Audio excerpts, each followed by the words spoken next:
Pretty Good by Charles Osgood. There once was a pretty good student who sat in a pretty good class, who was taught by a pretty good teacher who always let pretty good pass. He wasn't terrific at reading, he wasn't a whiz-bang at math, but for him education was leading straight down a pretty good path. He didn't find school too exciting, but he wanted to do pretty well, and he did have some trouble with writing, and no one had taught him to spell. When doing arithmetic problems, pretty good was regarded as fine. 5 plus 5 needn't always add up to be 10. A pretty good answer was 9.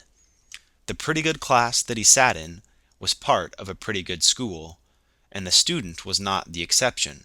On the contrary, he was the rule.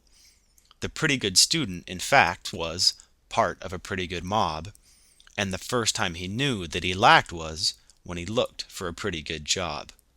It was then, when he sought a position, he discovered that life could be tough, and he soon had a sneaking suspicion pretty good might not be good enough.